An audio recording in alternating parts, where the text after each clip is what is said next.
زما نوم ډاکټر همایوني دی او خلک راته ښامار وایي ښامار او زما تګ د ښامارانو دی، زما کارونه د ښامارانو دي او زما خوراک کول د ښامارانو دي. ښامار یم ښامار. نو څه کې اوس موږ کې چې همایوني خانه دې ورانه شه، زموږ افغانان د ایران پسې راغیستي دي.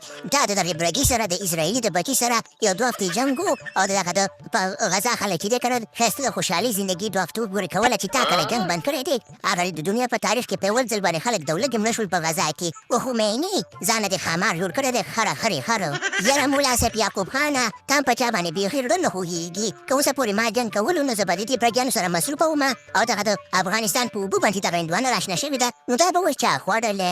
یاره دا غټې غټې هندوانې نه اوښیانې نه دې خوا را دې خوا کوي نه چې د خیره سره غټې خېټې پې وکوي نه او چې دا خېټه متکه شي نه او دا خو به غټه شوې ده د افغانستان په اوبو باندې راشنه شوي نه، نو دې خوا که د هندوانې نه چې ونه د خیره سره خوا دې خوا وځو نه.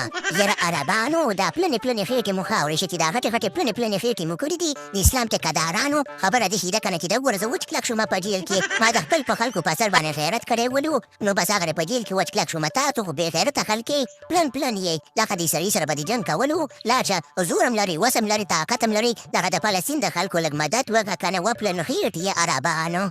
یاره پلن خېټ یې سلماني یو که سلیماني. خبره داسې ده که نه چې تاسو په سر باندې و د موږ دغه وطن 50 کاله جنګونه و، په تاسو باندې موږ غیرت کړو چې عربان دي او عربان دي، خو تا د دومره بې غیرته خلک به خېټې موږ ته معلومات نه وله. پلنې پلنې خېټې مو کړي دي، دغه خلک در سره نږدې دي، ورپې ورخړ وایي که نه. دغه دغه ټوندې وې کوټې غوندې ځای دغه اسرائیلیان دې را وینیسي ویې ولې که نه، یعنې موږ ته که وزې راکړي چې موږ ورپسې ورشو. یاره ملا صاحب یعقوبه موږ نه یو کمکلي نه او جنګ کول دا خو تاواني نه، او خدای پاک راکړی په دې دنیا موږ ته جنتي نه جنتي نه، نو موږ نه کوو جنګي نه او که نه. یا غیرتي خلکو ځان ته زړه مه خورئ. موږ سره ټرمپ ولاړ دی، ټرمپ بابا څوک به را د ښکته پورته ونه ګوري. او دا عربان خو زمونږ چوکیداران دي، چوکیداران او که نه. خبره ده که نه چې هسې ځان ته کار مه ګوري، که لارې په خپل کور وکښېني ویر اچا خبره غیرت مه کوئ، ګینې بیا به مو ټرک ووهي.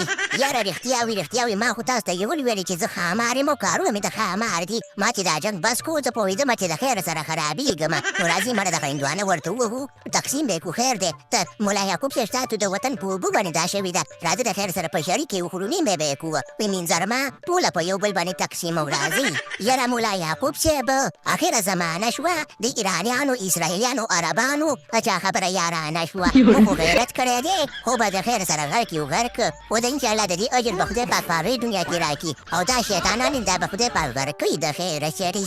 یاره عمران خان صاحب زموږ په خپل وطنونو کې دومره غربت دی او دومره اچا خبره مشکلات دي، د دې منافقینو نه به ما او دا خلک وختي دا د غزا او د فلسطین خلک خلاص کړي ول، خو بس خفه کېږم د دې خلکو دپاره. غریبانان د ولږې مړه شوي دي په غزا کې، ماشومان او ښځې او بوډاګان. یاره ملا یعقوب صاحب راځئ یو کار وکړو که نه، دغه برګې خو موږ سره ولاړ دی، راځه چې دې ونې پورې وتړو او هغې پورې ورته ودرېږو چې د څو پورې د لمر وچ کړی نه وي. که چا خبره که په تا مې زور نه رسېږي نو مړ به دې رور کړمه، د دې ملک خو رانه لږ دی، راځه تا تار په ګوتو راغلی د دې ونې پورې کلک وتړو، دا د سړي بچی کو ورته. یاره عمران خان صاحب په خبره کې دې وزن شته، ته یې چلو که نه چې کلکې د لاسو د خپو نه ونیسه، زما د خیر سره رسئ یا پړی راوړمه چې د خیر سره دې ونې پورې وتړو او 2-3 میخ هم راوړمه چې اچا خبره په دې لاسونه په دې خپو کې ورته ټک وهمه چې ځان ونه خځي. دا د شیطانت او د منافقت او د ټرمپ پیداوار چې دي، دا به د خیر سره موږ یو ورځ ختمو او باقي خبره داسې ده که نه چې د غزا دپاره یو دعا ورته وکړئ خلکو.